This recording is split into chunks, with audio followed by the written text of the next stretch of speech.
اور تمام طریقے اور راستے بتلائے جو ایک انسان کو انسانی زندگی گزارنے کا ہو سکتا ہے۔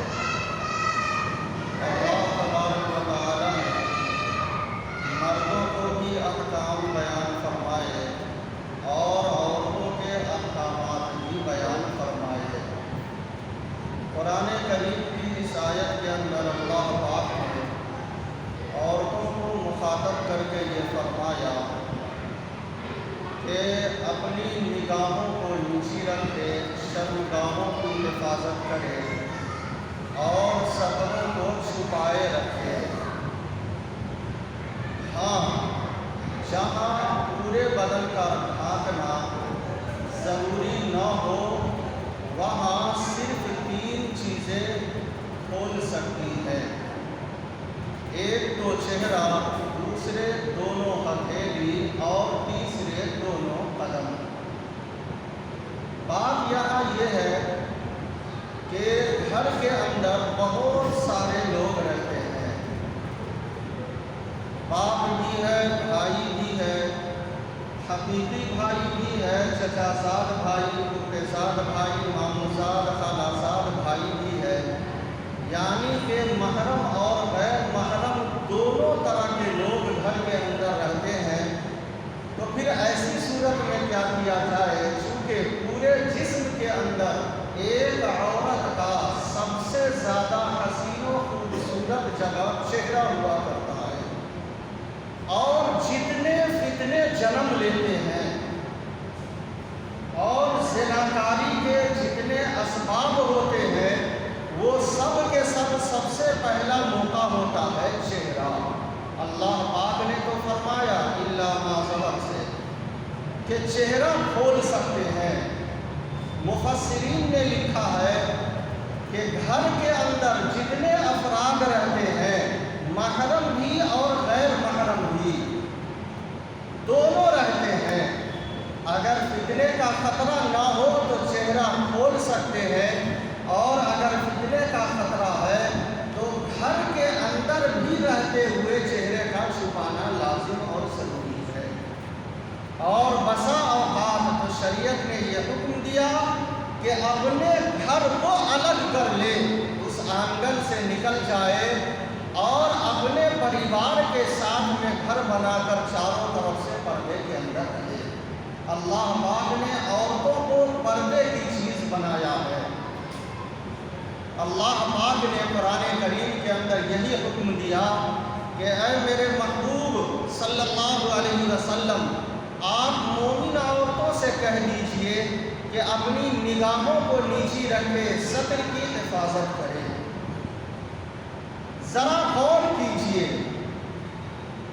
یہ جو فتنہ ہے، یہ فتنہ جو اصل جنم لیتا ہے، چاہے وہ بے حیائی کی وجہ سے ہو، بے شرمی کی وجہ سے ہو، یا مرد و عورت کے اختلاط کی بنیاد پر ہو، یہ فتنہ جو اصل جنم لیتا ہے، محرم اور غیر محرم دونوں کے ایک ساتھ ملنے جلنے، رہنے سہنے، کھانے پینے اور بھی دوسرے معاملات کرنے کی وجہ سے۔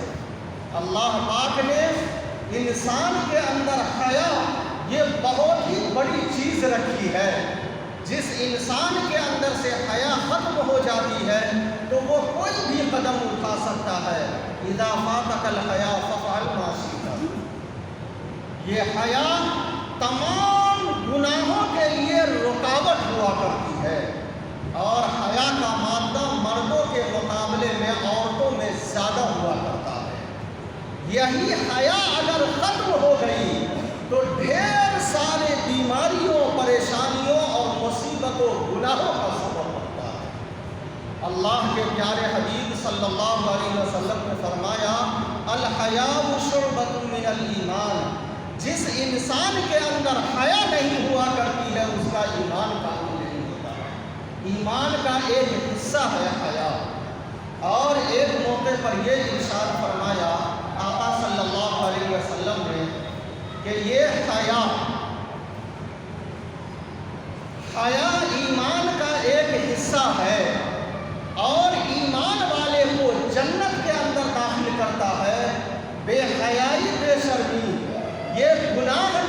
ایسا ہے اور یہ گناہ ہمیشہ جہنم کی طرف لے جاتا ہے، جہنم کی طرف لے جاتا ہے۔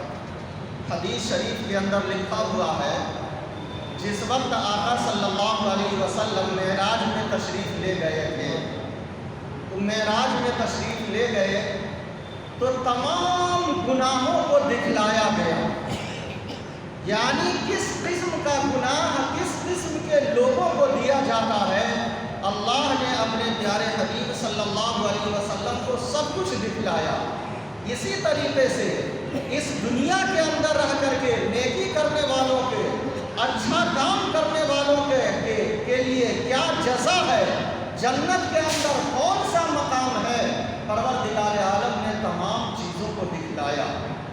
اللہ کے پیارے حبیب صلی اللہ علیہ وسلم نے فرمایا کہ جب جہنم کا سیر کر رہا تھا تو اس میں جتنے لوگوں کو جس قسم کے گناہوں کے اندر مبتلا دیکھا، اللہ کے پیارے حبیب صلی اللہ علیہ وسلم نے فرمایا کہ اس وقت تو سارے گناہ موجود تھے دنیا کے اندر، لیکن فرمایا کہ دو طرح کا گناہ اور دو طرح کا عذاب جو ہم نے جہنم میں دیکھا ہے اس وقت تو نہیں پایا جا رہا ہے، لیکن آئندہ وہ پایا جائے گا۔ ایک گناہ تو یہ تھا، اللہ کے پیارے حبیب صلی اللہ علیہ وسلم نے فرمایا کہ آگے کے زمانے میں کچھ لوگ ایسے ہوں گے جن کے ہاتھوں میں ڈنڈے ہوں گے، جانوروں کے دم کی طرح سے، بالوں کی طرح سے ڈنڈے ہوں گے، اور غریبوں کو، کمزوروں کو مارتے پھریں گے اور ستاتے ہوئے ہوں گے، لیکن مالدار لوگوں پر، دولت مند پر اس کا کوئی زور نہیں چلے گا۔ غریبوں کو، کمزوروں کو ستائے گا اور طاقتوروں پر، دولت مند پر اس کا کوئی زور نہیں چلے گا۔ آج نگاہ اٹھا کر کے ہر شخص غور و فکر کر لے کہ ہمارے زمانے کا جو دور چل رہا ہے، جس زمانے سے ہم گزر رہے ہیں، جہاں تک آپ کی نگاہ جاتی ہو ذرا غور کر لیجئے کہ اس زمانے کے اندر وہ باتیں پائی جا رہی ہے کہ ہر طاقتور کمزور کو ستاتا پھرتا ہے اور کمزوروں کو دبانے اور ستانے کے چکر میں پڑا رہتا ہے۔ یہ بات کسی سے چھپی ہوئی نہیں ہے۔ یہ پہلا عذاب جو آقا نے فرمایا کہ ابھی تو نہیں، بعد میں پایا جائے گا، جو اس زمانے کے اندر پایا جا رہا ہے۔ اور دوسرا عذاب جو آقا صلی اللہ علیہ وسلم نے فرمایا، یہ تو اتنا خطرناک ہے کہ شاید کہ اس دھرتی پر رہنے والا انسان اور جتنے مکانات پائے جا رہے ہیں، شاید ہی اکا دکا گھر کہیں سے باقی ہوگا، وگرنہ ہر اکثر گھروں کے اندر یہ گناہ پایا جاتا ہے۔ اللہ کے پیارے حبیب صلی اللہ علیہ وسلم نے فرمایا کہ آئندہ ایک ایسا زمانہ ہوگا، ایسا زمانہ آنے والا ہے کہ اس زمانے میں عورتیں، نوجوان لڑکیاں کپڑا پہننے کے باوجود ننگی ہوں گی۔ غور کیجیے، کپڑا پہننے کے باوجود ننگی ہوں گی، کیا مطلب؟ ننگا تو اس آدمی کو کہتے ہیں جس کے جسم کے اوپر ایک بھی کپڑے نہ ہو، لیکن کپڑا بھی پہنے ہوا ہو اور ننگا بھی ہو، یہ زمانہ ابھی کے دور میں چل رہا ہے۔ اللہ کے پیارے حبیب صلی اللہ علیہ وسلم کا یہ فرمان ہے کہ ایسا زمانہ کہ جس زمانے میں عورتیں، نوجوان لڑکیاں کپڑا پہنیں گی بھی اور پھر بھی وہ ننگی نظر آئیں گی۔